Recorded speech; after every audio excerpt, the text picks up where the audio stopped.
This is Your News Tonight, our top stories. The UK government says it wants to change parts of the Brexit agreement over Northern Ireland, but the EU says a deal is a deal. We'll be live in London and Brussels for all the latest reactions. Heavy fighting for the eastern Ukrainian city of Severodonetsk. Now Russian troops control around 70% of the city. Record low turnout in the first round of elections to the French National Assembly, and a surge from the left is now threatening Macron's majority. There will be 577 members of this new French Assembly, but how much money will each one make? We take a look in the Cube. Good evening and welcome to the programme. I'm Per Bergfors Nyberg. The British government is being accused of attempting to break international law following Downing Street's plan to introduce a bill that will override the country's post-Brexit agreement with the EU. Prime Minister Boris Johnson is aiming to change the terms of the Northern Ireland Protocol, an agreement that dictates trade rules between Brussels and London through the island of Ireland. Westminster says the changes will ease the movement of goods between Northern Ireland and Britain, but critics have slammed Johnson's move for jeopardising peace in the region. And now joining me live from London is our reporter Tig Enright, and also live in Brussels is our correspondent Shona Murray. And Tig, I want to start with you. There was an agreement that was agreed on and signed on. Boris Johnson shook his hands on it. What's changed? What's new now? Hi, Per. Well, the important thing to say, first of all, is that nothing has changed yet. What we're talking about is legislation being published, which could ultimately lead to change. The UK position is that the protocol is not working, that it's destabilising peace in Northern Ireland because it's angering a significant portion of the loyalist community there. Now, they say, despite the rhetoric of recent months, that they're not seeking to tear up the protocol, but merely to change elements of it. Boris Johnson earlier today called them trivial adjustments, but the crucial thing is that it's being done without the agreement of the other part of this treaty, which is, of course, the European Union. The key change would be a fairly simple one, allowing goods which are declared to be destined only for the Northern Ireland market, not for sale beyond Northern Ireland in the European single market, allowing them to cross the Irish Sea without the border controls which have been introduced since Brexit took effect. So, as we say, the legislation is being published, not enacted yet, and while the government, the British government, says that it is in fact acting within the law, there are plenty of others who say that it's not. Another debate happening here as to whether the point at which the law is breached actually happens when you pass this legislation or whether you actually enact or act upon or execute this legislation. But London hopes that this will do one of two things: accelerate negotiations with Brussels on getting what it wants out of these negotiations on the Northern Ireland Protocol. Brussels will likely think otherwise. It's also hoping to placate Northern Ireland's unionist community, particularly the biggest party there, the DUP, who are angry at the protocol. They want to encourage them to get back into the business of running a government, a power-sharing government in Northern Ireland, which is something that they're refusing to do at present, even though a spokesperson for the DUP has said that even this legislation, the publication of this legislation, would not be enough to convince them to do that. Shona, the word from London is trivial adjustments. What are you hearing there in Brussels about this unilateral action from the UK? Well, the EU's position is essentially this is an egregious breach of an international treaty negotiated, agreed by the UK and the EU a couple of years ago, that it does indeed breach international law, that it'll do damage to the EU's single market because it doesn't provide the protections on regulations of goods going from Great Britain to Northern Ireland, particularly when the UK decides to diverge completely from EU regulations. It does damage to relations, it does damage to the all-Ireland economy and stability on the island of Ireland and globally.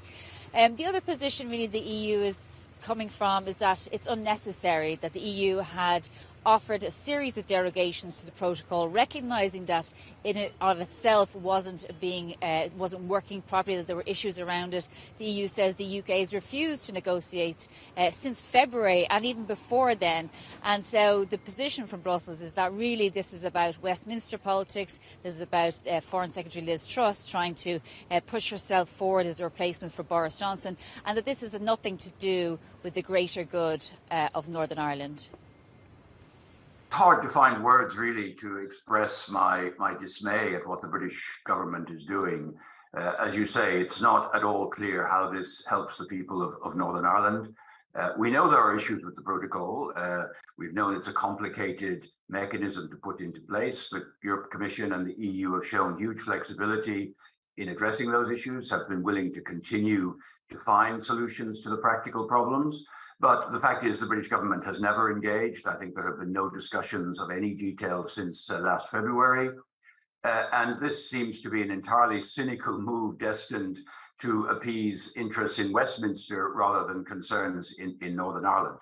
It's clearly, if confirmed in the form in which it has been suggested, a breach of international law. It damages the UK's international standing. It's a huge breach of trust between the UK and the EU. Which will certainly have consequences if ultimately implemented. And that was David O'Sullivan, former EU ambassador to the United States, making the point to me that this is incredibly damaging and really that people here in Brussels, diplomats, members of the Commission and so on, are just aghast at the UK's decision to implement or to at least start this plan. And Tig, a majority of the elected representatives of Northern Ireland, they've written to Boris Johnson saying that they oppose this move to change the Northern Ireland protocol. What are you hearing from inside 10 Downing Street? Are they listening to those voices? Well, it certainly won't come as a surprise to those decision makers in Downing Street. They can read the mood of Northern Ireland lawmakers as much as anyone can, a majority of whom actually support the protocol, as they spelt out in that letter today. But you know what all indications are in this Battle of Wills is that it's not really about majorities. I mean, first of all, it's about, in Northern Ireland, placating those within the unionist community for whom the protocol and the Brexit border with Britain has become is a toxic issue. And to Shona's point from earlier, it's also about Westminster politics. It's about satisfying those on the right wing of Boris Johnson's Conservative Party here in the UK who relish this kind of standoff with the EU. They are his support base. And if you've been following other political stories coming out of London in recent weeks about Boris Johnson's future, he feels he needs to keep them on side to keep himself in a job. That said, considering those other political problems Boris Johnson has, there is always a chance that more moderate members of his party could scupper these legislative plans. Of course, always worth stressing, no laws have changed just yet, and perhaps they won't. And Shona, I want to end with you. What power does Brussels have to make sure that London actually keeps its promises that they made in these agreements?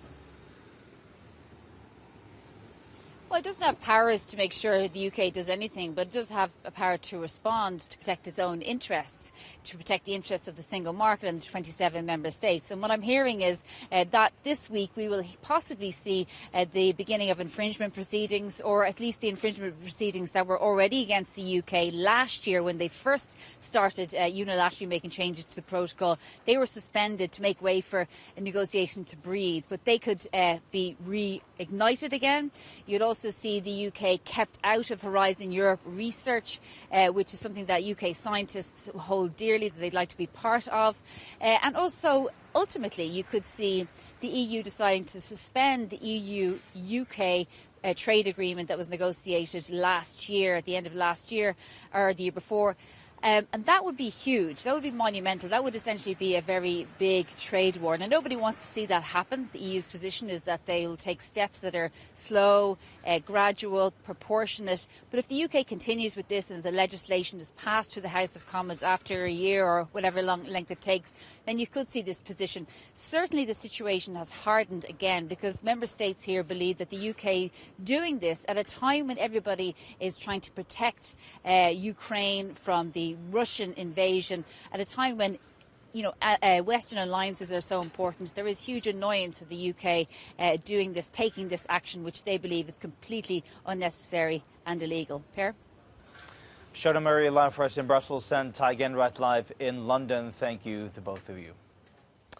Now, Brazilian police deny reports that the bodies of missing British journalist Dom Phillips and indigenous expert Bruno Pereira have been found in the Amazon.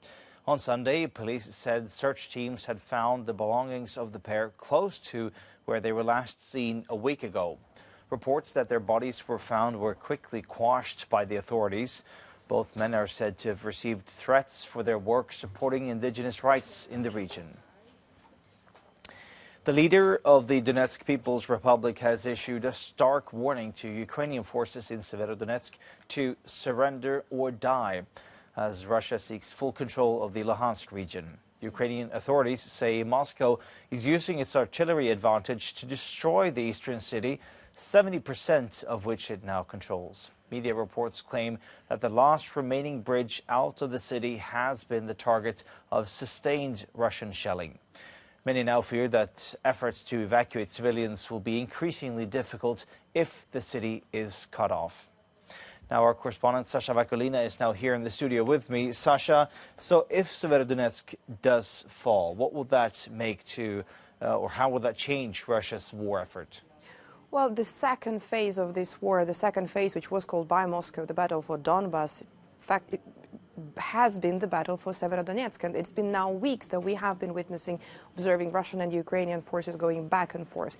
Every single day we're talking about meters, about streets, and the fighting still continues. Now, this stark warning today, surrender or die, and also the fact that Russian forces are shelling this massive industrial zone with the Azot chemical plant reminds us what happened in Mariupol. So this is similar situation happening there, of course, as well, because at Azot chemical plant there are 500 civilians believed to be sheltering there, including 40 children. Should those bridges fall and should those roads fall, that means no evacuation for civilians would be possible. This is not just about Ukrainian defenders. So this is where the situation is getting really similar to what we've seen in Mariupol.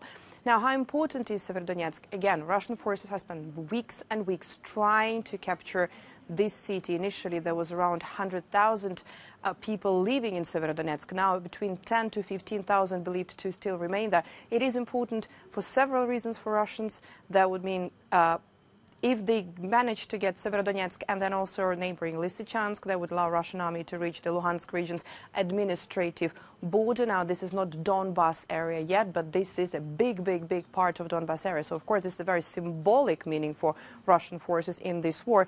And also that would mean the highway between Lysychansk and Bakhmut. This is the road that is used to supply the Ukrainian military. So this is another tactical meaning and importance for Russian forces there. Sasha Vakulina, thank you. In France's legislative elections, President Emmanuel Macron's hopes of obtaining an absolute majority were dented after a serious challenge from the newly formed left-wing collective NUPES. Macron's party Ensemble won narrowly by just over 21,000 votes with 25.75%. And spearheaded by former presidential candidate Jean-Luc Mélenchon, NUPES secured 25.6%. Voter turnout for the first round slumped to record lows. The result poses a major headache for Macron and risks political paralysis for the next 5-year government. The second round of elections takes place this coming Sunday. Now let's head over to Paris and speak to our international correspondent, Annelies Borges. So, Annelies, less than half of all voters actually turned out this weekend. So, who were the big winners and losers?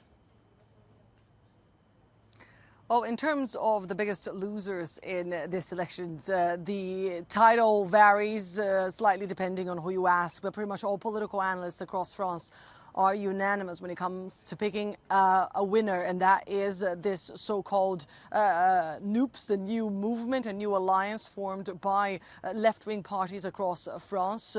The Communist Party, the Socialist Party, the Greens, and Jean-Luc Mélenchon's Insoumise movement. This coalition was formed in order to make sure that these movements had a representation in parliament and is set to achieve just that and more. Many are still hopeful that they can get a majority. 289, that is the magic number that grants either side a majority in government, and that is what this new opposition is trying to deprive Emmanuel Macron of in order to make sure that he compromises in government policies going forward. Emmanuel Macron's movement is still leading the pack, but by a very thin margin, 21,000 votes. And they do look significantly weaker than back in 2017 when that movement was created. They are set to get anywhere between 250 and 290 seats in Parliament. Meanwhile, of course, the far-right movement that made quite a lot of noise in the presidential elections less than 2 months ago got 19% of the vote, and that made quite a lot of noise this time around. Many people saying that they were not able to capitalize on Marine Le Pen's gains in the presidential vote, but they are still set to get anywhere between 20 to 45 seats, and that is a significant jump from the 8 seats they currently have.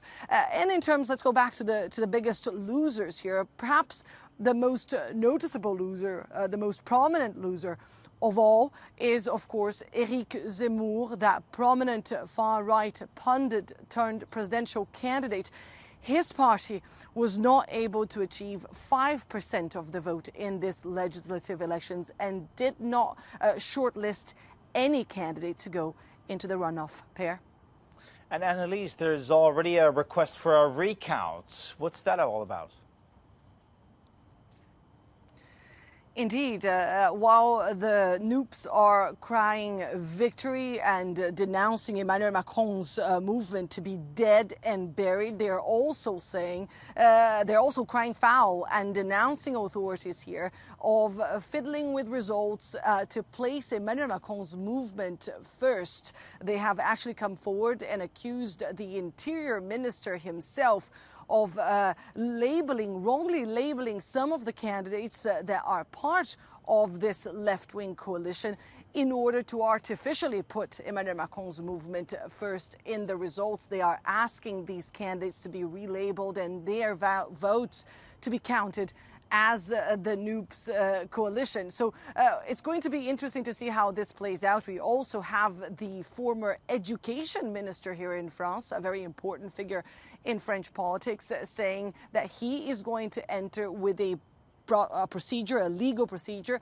because he says that his candidacy was marred, his campaign was marred by violence, the violence of his opponents. And he says he also wants judicial action, legal action to be taken. So it's going to be interesting to see how the election plays out in the next few days. As you said, there is a runoff next Sunday. We are likely to see quite a lot of activity in the political landscape of France, a political landscape that, of course, has suffered a seismic change in the last few years, not only since this Sunday, but since the last 5 years, really. Since Emmanuel Macron came to power, we are now only seeing these changes and this movement materialize.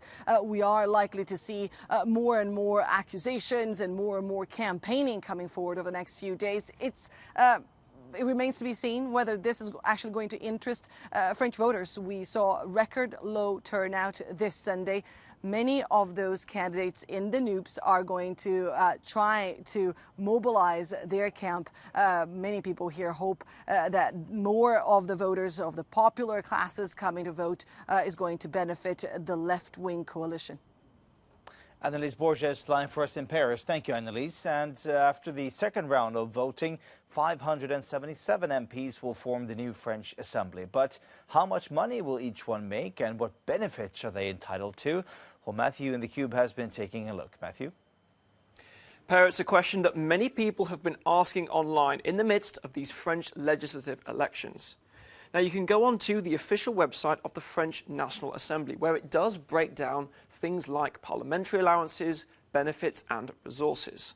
And the result is this. Since January 2019, each French lawmaker receives a monthly salary gross of around €7,240. Like other employees, they are subject to income tax. So this results in a net monthly salary of €5,680. Now that's more than double what the average monthly net salary is for French private sector workers, which in 2020, according to the Institute of National Statistics, was only around €2,500. And there are a number of other things to consider alongside these figures. Firstly, for example, some MPs can combine this salary with what they also earn as a local councillor. And of course, lawmakers in the National Assembly are also entitled to a number of benefits and allowances. Now, these are just a few of those. MPs receive what's known as a contributor's credit of €10,581 each month. This is to pay and employ staff. They also have €5,380 around that for things like expenses to do with their meals and for rent in Paris. That's known as a mandate expense. And on top of this, they have benefits when it comes to travel as well, around €19,000 each year or around €1,580 per month.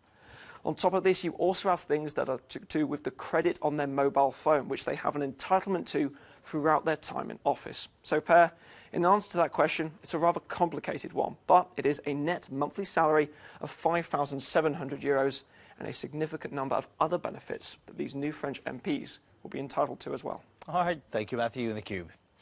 Now we're going to stay right here in Lyon because Lyon is playing host to a celebration of history and culture with a performing arts festival taking place right in the heart of the old city.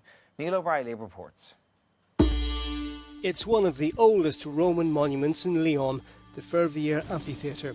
The UNESCO World Heritage Site is the epicentre of the annual La Nuit de Fervier Performing Arts Festival, a unique venue that draws top European and global artists. Euronews met with the festival's programme director, who explained its origins. The creation of this festival in this archaeological heritage at the foundation site of the city of Lyon was part of efforts to rebuild society after the war. In 1946, there were still ration coupons, and culture was put forward as a unifying element in the reconstruction of society,